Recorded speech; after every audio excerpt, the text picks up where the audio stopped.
The DAJUNGUO S200HS-W Power Amplifier delivers strong 2.1 channel performance using dual TPA 3-2-1 chips that provide clean dynamic power for both stereo speakers and a dedicated subwoofer. Its support for Bluetooth version 5.2 auxiliary input, USB flash drive playback, and USB sound card mode makes it very flexible for connecting phones, computers, televisions, and other sources.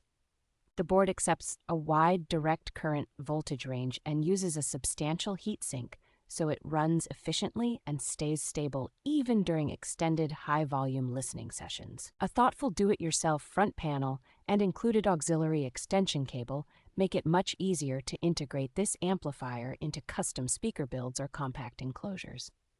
Comprehensive protection features, including safeguards against short circuits, excessive current, overheating, and reverse polarity, help protect both the module and connected speakers from damage.